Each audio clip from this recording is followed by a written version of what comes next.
Solomon Yaqub. That I will bear true faith and allegiance to the Constitution of India. जय हिंद everyone, welcome to government exams funda NDA 2023 के लिए आज से current affairs की शुरुआत होने वाली है, जिसका रहेगा पार्ट 1। 3 सितंबर को आपका एग्जाम है। बहुत देर के बाद में हम एनडीए एग्जाम के ऊपर भी फोकस करने वाले हैं। पिछले 1-1.5 वर्ष से सीडीएस, एफकेट, सीएपीएफ एग्जाम की वीडियोस आपको देखने को मिल रही थी, लेकिन आज भी हमारे चैनल के ऊपर आप जाएंगे तो एनडीए के करंट अफेयर्स की जो वीडियोस हैं हमारी पॉपुलर वीडियोस में आपको देखने को मिलेंगी। उसी तरह का कंटेंट, क्वालिटी कंटेंट, जहां से सीधा सीधा क्वेश्चन एग्जाम के अंदर देखने को मिलेंगे, वो हम यहां पर कवर करने वाले हैं। तो अपने दोस्तों को बता दीजिए कि गवर्नमेंट एग्जाम फंडा की वापसी हो चुकी है। पार्ट 1 कवर करेंगे। जितने करंट अफेयर्स आपको मैं यहां पर करवाऊंगा उसमें से डायरेक्टली एग्जाम के अंदर देखने को मिलेंगे। तो चलिए बिना देर किए करते हैं शुरुआत। एनडीए 2023 के करंट अफेयर्स कवर करेंगे। ये इसका रहेगा पार्ट 1। सबसे पहले हम यहां पर शुरुआत करते हैं इंटरनेशनल बुकर प्राइज 2023 के साथ में।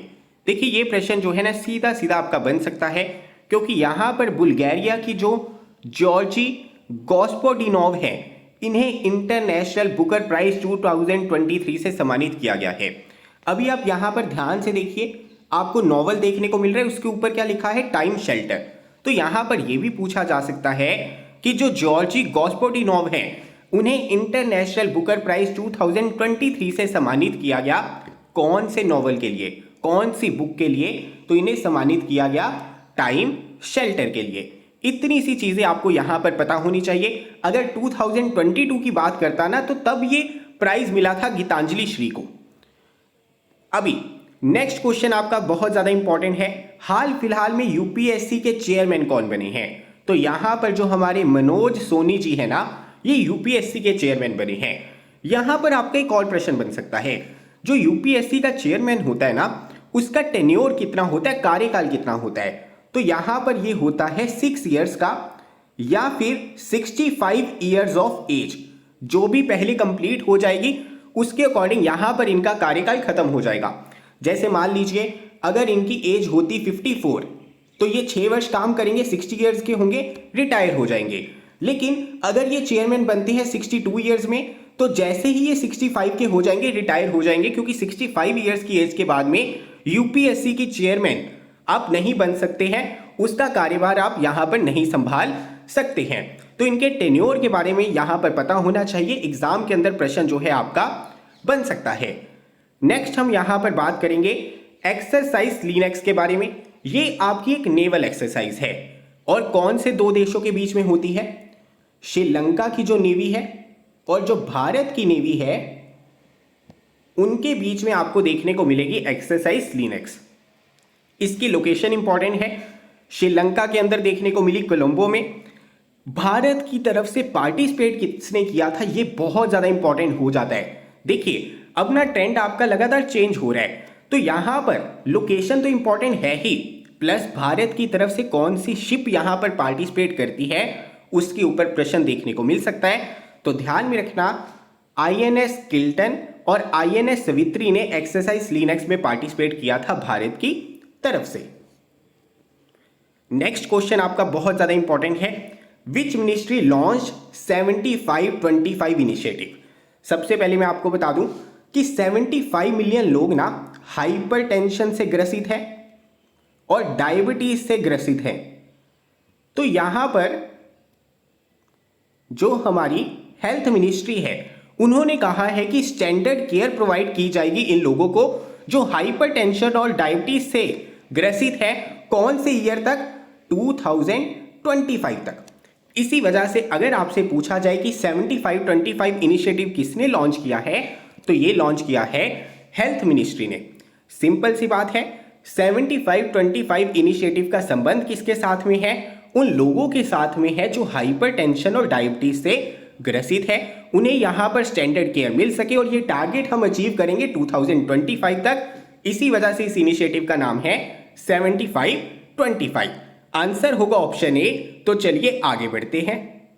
नेक्स्ट हम यहां पर बात करेंगे डॉक्टर मोहापात्रा जी के बारे में। देखिए यहां पर जो डॉक्टर मोहापात्रा जी है ना, ये डायरेक्टर जनरल है इंडियन मीटियोरोलॉजिकल डिपार्टमेंट के। हाल फिलहाल में ये वाइस प्रेसिडेंट बने हैं वर्ल्ड मीटियोरोलॉजिकल ऑर्गेनाइजेशन के, यानी WMO के। तो एग्जाम में प्रश्न क्या बनेगा, सीधा सीधा प्रश्न बनेगा कि हाल फिलहाल में WMO यानी वर्ल्ड मीटियोरोलॉजिकल ऑर्गेनाइजेशन के वाइस प्रेसिडेंट कौन बने हैं? तो ये बने हैं डॉक्टर मोहापात्रा। ये भारतीय हैं, इसी वजह से ये क्वेश्चन इंपॉर्टेंट हो जाता है। वैसे तो यहां पर 3 लोग वाइस प्रेसिडेंट बने हैं, जिसमें से एक भारतीय थे जिनका आपको पता होना चाहिए। अगर मैं बाकी दोनों की बात करूं तो उनका नाम था इयोन मॉरन एंड डाउडा कुनाटे। ये इतना ज्यादा इंपॉर्टेंट नहीं है, लेकिन इनका नाम बहुत इंपॉर्टेंट है क्योंकि ये भारतीय हैं, WMO के वाइस प्रेसिडेंट बने हैं। सीधा सीधा प्रश्न एग्जाम के अंदर देखने को मिलेगा। नेक्स्ट हम यहां पर बात करते हैं what is the rank of India in world press freedom index 2023। Bharat के रैंक की बात करेंगे तो यहां पर रैंक कितना है 161। लास्ट रैंक इसमें किसका था, नॉर्थ कोरिया का था। नंबर 1 रैंक इसका था यहां पर नॉर्वे का था। भारत का रैंक यहां पर इंपॉर्टेंट हो जाता है। कितना रैंक है भारत का इस वर्ष, 161। देन हम यहां पर बात करते हैं पुसान फेस्टिवल के बारे में। देखिए 31 मई से ना पुसान वीक की शुरुआत हुई थी। एग्जाम में प्रश्न क्या बनेगा कि जो पुसान फेस्टिवल होता है इसे सेलिब्रेट हमारी कौन सी नेबरिंग कंट्री करती है? तो आंसर क्या हो जाएगा आपका, श्रीलंका। ये किस वजह से श्रीलंका में सेलिब्रेट किया जाता है? देखिए जो हमारे एम्परर अशोका थे ना, अशोका द ग्रेट, उनके बेटे थे अरत महिंदा। वो बुद्धिज्म का प्रचार करने के लिए श्रीलंका गए थे, तो वहां से बुद्धिज्म की शुरुआत हुई थी। वहां पर श्रीलंका को बुद्धिज्म के बारे में पता चला था, तो उसे मार्क करने के लिए, उसे ऑब्जर्व करने के लिए, सेलिब्रेट करने के लिए पुसान फेस्टिवल जो है श्रीलंका के अंदर मनाया जाता है। सिंपल प्रश्न बनेगा, सीधा प्रश्न बनेगा। आगे हम बात करते हैं, ये क्वेश्चन बहुत इंपॉर्टेंट है, ऑपरेशन करुणा। यहां पर भारत ने कौन सी कंट्री की मदद करने के लिए ऑपरेशन करुणा की शुरुआत की थी? तो यहां पर म्यांमार के अंदर क्या हुआ था, साइक्लोन ने हिट किया था। साइक्लोन का नाम क्या था, मोचा। अभी यहां पर 3 शिप्स भेजी थी भारत ने म्यांमार की मदद करने के लिए, सहायता के लिए। उन तीनों शिप्स के नाम भी इंपॉर्टेंट है जो आपको पता होने चाहिए। एक थी INS Shivalik, INS Kamorta, INS Savitri. नाम इंपॉर्टेंट है। सबसे पहले आपको क्या पता होना चाहिए, ऑपरेशन करुणा लॉन्च किसने किया, भारत ने। किसकी मदद के लिए लॉन्च किया, म्यांमार की मदद के लिए। म्यांमार की मदद क्यों हमने की, क्योंकि म्यांमार में साइक्लोन हिट किया था। उस साइक्लोन का नाम क्या था, मोचा था। अभी साइक्लोन का नाम कौन सी कंट्री ने दिया है, इसके ऊपर भी प्रश्न बनते हैं, तो ध्यान में रखना म्यांमार में जो साइक्लोन आया था ना मोचा, उसका नाम दिया था यमन ने। और भारत की तरफ से कौन सी ऐसी शिप्स है जिन्होंने मदद की थी, INS Shivalik, INS Kamorta, INS Savitri. Simple सी चीजें हैं, कोई भी दिक्कत होगी तो कमेंट बॉक्स में पूछ लेना, अगली वीडियो में भी हम उसे कवर कर लेंगे, दिक्कत की बात नहीं है। तो चलिए आगे बढ़ते हैं। नेक्स्ट हम यहां पर बात करेंगे न्यू पार्लियामेंट्री बिल्डिंग के बारे में। देखिए अभी अभी न्यू पार्लियामेंट्री बिल्डिंग का उद्घाटन हुआ है, तो यहां पर कुछ ऐसे प्रश्न हैं जो आपसे पूछे जा सकते हैं। सबसे पहले न्यू पार्लियामेंट्री बिल्डिंग की शेप कैसी है, तो इसकी शेप है ट्रायंगुलर। दूसरी चीज, जो हमारी न्यू पार्लियामेंट्री बिल्डिंग है उसके आर्किटेक्ट कौन है, बिमल पटेल है। यहां पर इस बिल्डिंग को बनाने का कार्य किसे दिया गया, टाटा प्रोजेक्ट्स लिमिटेड को। अभी यहां पर ना एक गोल्डन सेप्टर को भी रखा गया है। इस तरह का गोल्डन सेप्टर देखने को मिलता है जिसे हम सेनगोल कहते हैं। एग्जाम के अंदर प्रश्न क्या बनेगा, ये जो गोल्डन सेप्टर है इसकी शुरुआत भारत में कहां से हुई थी, कौन से एम्पायर से हुई थी? तो ये हुई थी चोला एम्पायर से। देखिए ये गोल्डन सेप्टर होता क्या है, पुराने जमाने में ना जो राजा महाराजा होते थे उनके हाथ में एक गोल्डन रॉड टाइप स्ट्रक्चर होता था, कुछ इस तरह का, जैसे आपको यहां पर देखने को मिल रहा है। तो वो दर्शाता था कि उनके पास में पावर है। जब पावर का ट्रांसफर होता था, अगला राजा आता था, तो जो गोल्डन सेप्टर है उसे हैंड ओवर कर देते थे। इवन जब ब्रिटिशर्स भी भारत छोड़ के गए थे ना, उन्होंने गोल्डन सेप्टर हैंड ओवर कर दिया था जवाहरलाल नेहरू जी को। तो यहां पर जो गोल्डन सेप्टर है सेनगोल, इसे रखा गया है न्यू पार्लियामेंट्री बिल्डिंग के अंदर। और गोल्डन सेप्टर की शुरुआत भारत में कहां से हुई थी, चोला एम्पायर से हुई थी। अभी यहां पर ना जो लोकसभा वाला हॉल है, राज्यसभा है, सेंट्रल लॉन्ज है, ये कुछ थीम्स के ऊपर बेस्ड है, जिसमें नेशनल फ्लावर है, जिसमें नेशनल बर्ड है, नेशनल ट्री है। तो आपको पता होना चाहिए कि कौन सा हॉल, कौन सा चैम्बर, कौन से थीम के ऊपर बेस्ड है। जैसे लोकसभा की बात करूंगा तो लोकसभा वाला जो चैम्बर है ना, लॉन्ज है, वो बेस्ड है पीकॉक के ऊपर। राज्यसभा वाला जो चैम्बर है वो बेस्ड है लोटस थीम के ऊपर। सेंट्रल लॉन्ज जो है वो बेस्ड है बनियन ट्री के ऊपर। ये बहुत ज्यादा इंपॉर्टेंट है। देखिए अगर प्रश्न बनेगा ना तो यहां से बनेगा, इसे आप डबल स्टार मार्क कर लीजिए, आपको पता होना ही चाहिए। इसके अलावा मैं बात करूं न्यू पार्लियामेंट्री बिल्डिंग की तो 3 एंट्रेंसीज हैं, ज्ञान द्वार है, शक्ति द्वार है, कर्मा द्वार है। 3 एंट्रेंसीज के ऊपर 6 स्टैचूज आपको देखने को मिलेंगे जो रिप्रेजेंट क्या करते हैं, अर्थ, स्काई, वाटर। ये चीज आपको यहां पर पता होनी चाहिए। एग्जाम के अंदर ना कई बार ऑप्शन दे देते हैं, वो पूछ लेंगे कि यहां पर ना 6 स्टैचूज देखने को मिलेंगे नई पार्लियामेंट्री बिल्डिंग में, वो इनमें से किसे रिप्रेजेंट नहीं करते हैं। वहां पर फायर भी ऑप्शन में हो सकता है, तो वो चीज आपकी गलत हो जाएगी। तो ध्यान में रखना, यहां पर जो 6 स्टैचूज है ना, ये अर्थ को, स्काई को और वाटर को रिप्रेजेंट करते हैं। गज, अश्व, गरुड़, मकर, शार्दुल और हंस के स्टैचू आपको यहां पर देखने को मिलेंगे। जो सबसे इंपॉर्टेंट इंफॉर्मेशन है वो आपकी ये है, यहां से एनडीए एग्जाम के अंदर आपका प्रश्न बन सकता है।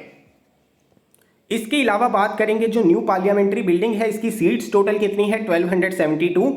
लोकसभा की सीट्स है 888, राज्यसभा की सीट्स है 384। इसे डिजाइन किसने किया है, डिजाइन किया है HCP design and management private limited ने। मैं आपको बार बार बता रहा हूं, जो सबसे इंपॉर्टेंट इंफॉर्मेशन है ना वो ये है, एनडीए एग्जाम के अंदर यहां से प्रश्न आपका जरूर बन सकता है। देन हम यहां पर बात करेंगे एक्सरसाइज बलिका दान के बारे में। कौन से 2 देशों के बीच में हुई, यूनाइटेड स्टेट्स ऑफ अमेरिका और फिलीपींस के बीच में। देखिए फिलीपींस के अंदर ना यूनाइटेड स्टेट्स ऑफ अमेरिका के बहुत सारे बेसिस हैं, उनका यूज वो किस तरह से करेंगे ताकि वो चाइना को काउंटर कर सके। तो यहां पर ये हाल फिलहाल में बहुत बड़ी एक्सरसाइज हुई थी जो यूएसए और फिलीपींस के बीच में हुई। इसकी लोकेशन क्या थी, साउथ चाइना सी। नेक्स्ट हम यहां पर बात करते हैं नाटो के बारे में। देखिए नाटो के हेडक्वार्टर्स कहां पर है, इसके ऊपर प्रश्न बन सकता है। इसके हेडक्वार्टर है ब्रुसेल्स, बेल्जियम के अंदर। हाल फिलहाल में कौन सी कंट्री नाटो का मेंबर बनी है, इसके ऊपर प्रश्न बन सकता है। तो यहां पर जो फिनलैंड है वो 31st मेंबर बना है नाटो का। सिंपल सा प्रश्न है, एग्जाम में पूछ लेंगे लेटेस्ट कंट्री कौन सी है जो नाटो का मेंबर बनी है। ऑप्शन में बहुत सारी कंट्रीज देखने को मिल सकती है, लेकिन आंसर आपका रहेगा फिनलैंड। जब नाटो की शुरुआत हुई थी तो 12 कंट्रीज होती थी, लेकिन अभी 31 हो चुकी है। एग्जाम में इससे ज्यादा मुश्किल प्रश्न आपको देखने को नहीं मिलेगा।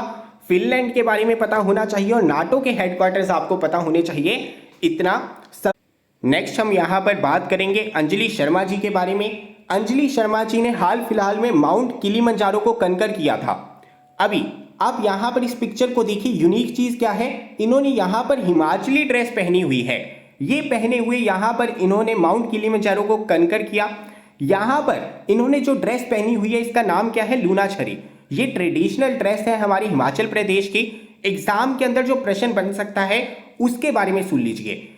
आपसे पूछा जा सकता है कि माउंट किलिमंजारो कहां पर है, तो ये है तंजानिया में।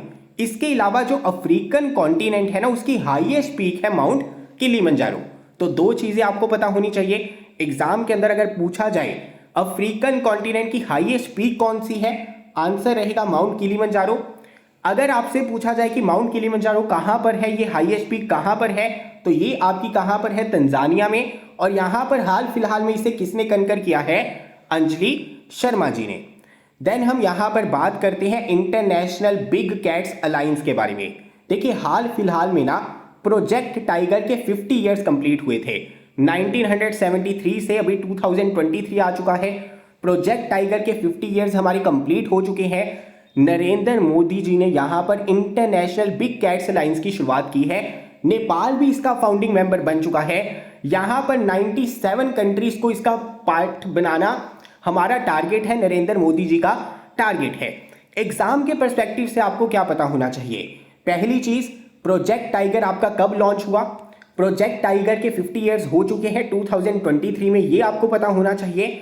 दूसरी चीज इंटरनेशनल बिग कैट्स अलायंस की शुरुआत किसने की है, भारत ने की है और यहाँ पर नेपाल इसका फाउंडिंग मेंबर बन चुका है। साथ ही साथ इंटरनेशनल बिग कैट्स अलायंस के अंदर ना 7 बिग कैट्स की बात हो रही है जिन्हें हमें कंजर्व करना है, जिन्हें हमें बचाना है, जिनके हैबिटेट को बचाना है। तो यहाँ पर जो 7 बिग कैट्स है वो कौन सी है? जैगुआर है, स्नो लेपर्ड है, प्यूमा है, लेपर्ड है, लायन है, टाइगर है और चीता है। सिंपल सी चीज है। एग्जाम में प्रश्न क्या बनेगा?